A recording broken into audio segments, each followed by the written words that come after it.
بسم الله الرحمن الرحيم نحمده ونصلي على رسوله الكريم. We greet you on this the 17th day of the month of Rabiul Thani of the year 1445, or the 30th day of October of the year 2023, I think, from my Caribbean island of Trinidad with Assalamu alaikum wa rahmatullahi wa barakatuh. In previous videos since the war started, at this phase of the war in the Holy Land, in Israel, for maybe 2 weeks now, I think it was in my first response, yes, that I argued that if Israel was unaware that this attack was coming, and the government and armed forces of Israel were taken completely by surprise, then a camel can also pass through the eye of a needle, and a cow can also jump over the moon. Yes, it's so funny. No, they're lying. They're lying, of course. They knew it was just another Pearl Harbor. It was another 9/11. They knew that this attack was coming, and they allowed 1,000 Israelis who could have still been alive today to be killed. Yes, they sacrificed their lives of their own people, cynically so. Why? Because they had an agenda. What is that agenda?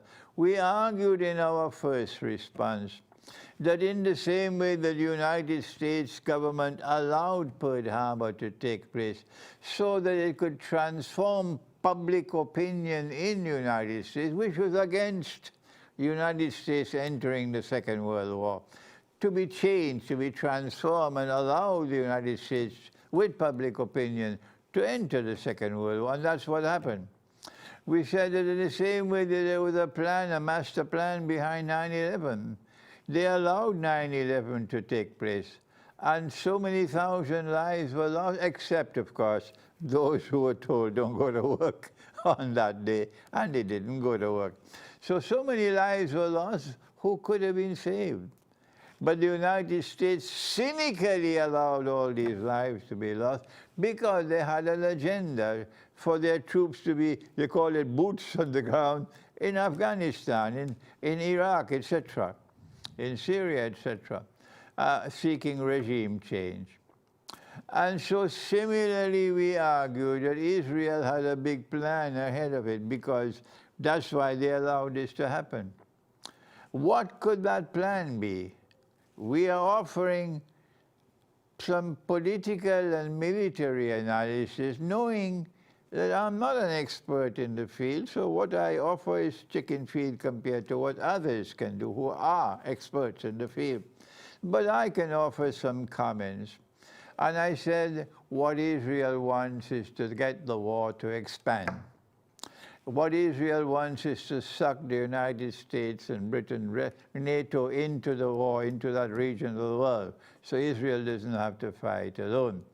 And what Israel wants is to expand the war in such a way that she can achieve a number of objectives, not just dealing with the Islamic resistance in Gaza, not just with dealing with Hezbollah in Lebanon, who is a threat to Israel, but the most important one of all is to denuclearize Iran and, if possible, to get regime change in Iran.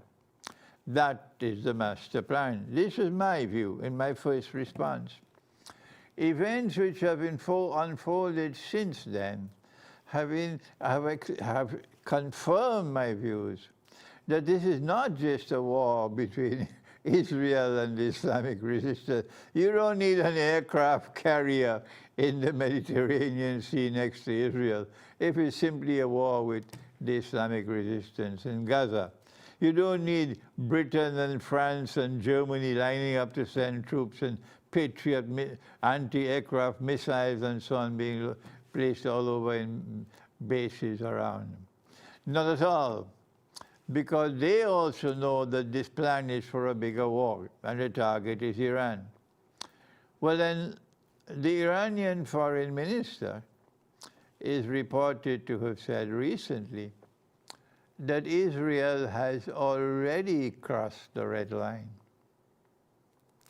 And so now this video is being recorded to share with you my view that yes, indeed, we're going to witness soon the war being expanded, and that Iran will be in the war. And we mentioned the implications of war with Iran. Not just that Iran will become a nuclear power immediately, but other than that. We said that Iran will block the Straits of Hormuz. Iran has the capacity to do that. And when the Straits of Hormuz are blocked and oil cannot get through, the supply of oil is disrupted, the price of oil is going to escalate. It's now almost $100 a barrel. Very soon it'll reach 150 and more than that. And as the price of oil goes up, something mysterious will happen to the world of money. Why? What connection is there between the price of oil and money? Answer, it's bogus money. It's fraudulent money. It's haram money being used by all of us today, all of us. Paper money, plastic money, electronic money, cryptocurrencies, central bank digital currencies, all of them. This is the subject I will be teaching on the 17th of December, this December, inshallah, in a seminar in Manchester. And you will soon find the video on my YouTube channel, and you can register to attend that seminar, inshallah. It'll be a few hours long. So all of these money are bogus and fraudulent and haram. And I have been teaching this subject for 25 years now. And I am correct in my views on money. But our scholars don't seem to share the same view with me. They will never say that this money is haram. The institutions of Islamic learning producing the scholars, they are called the Jamia, like Jamiatul Azhar in Egypt. Or they're given the name Darul Ulum, or the House of Knowledge. And they are proliferating all over the world. You have so many of them in Britain now. And they are ominously silent on the subject of money, and they will have to answer on Judgment Day. So what's going to happen when you have bogus money? Answer, as the price of oil goes up, all the money of the world will go down. But if we are using money with intrinsic value, money which is in the Quran, money which is in the Sunnah, and when the Messiah returns, he will be using that money, gold and silver coins. When the price of oil goes up, then all of this bogus money will start losing value. Wait, and you will see. And as money loses value, prices will rise. Constantly rising prices is called inflation. But this will not be gradual inflation that's coming when this war expands. It will be dramatic inflation. And when that happens, it will validate this Islamic eschatology that we've been teaching, and our critics have been criticizing and criticizing and criticizing. Ah, yes, that dramatic inflation that's coming will validate what we've been teaching in Islamic eschatology, and the world that is listening and viewing will know that you are bogus in your scholarship. And so prepare for dramatic inflation. How do we prepare for dramatic inflation? Number one, if you can get out of paper money and transform it into gold and silver, do that. You should have been doing that long ago.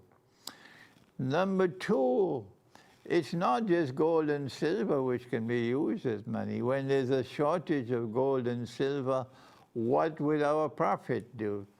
They don't care for this. But he would use wheat, he would use barley, he would use dates, he would use salt. And we would use sugar as well. We would use rice with the haspadi rice. Any one of these articles of food consumption which are in an abundant supply in the market and have a shelf life can be used as money instead of gold and silver. When bogus money is collapsing and inflation is ripping us off and reducing us to poverty and to destitution, as happening in Pakistan. The other thing we can do is to use barter. Barter still is a form, but it has its limitations, barter. We should stock up on non-perishable food from now. Once you listen to this video, go and buy non-perishable food, tin food. Stock up on water, stock up on food, and stock up on energy, on fuel. If you get wood, you can at least use wood for cooking. I use wood when I roast my fish. I roast my fish. I don't use charcoal. I use wood. And I make sure that the flame does not touch the fish. No, the fish is cooked with the heat. And I know that it is the smoke, because there's a lid for the charcoal grill. And when I put down the lid, it's the smoke which gives the taste to the fish, yes. So I'm telling this to you just to prepare you for tomorrow, which is around the corner, of dramatic inflation coming to the world, because now it seems that war with Iran is inevitable. Thank you. Wassalamu alaikum wa rahmatullahi wa barakatuh.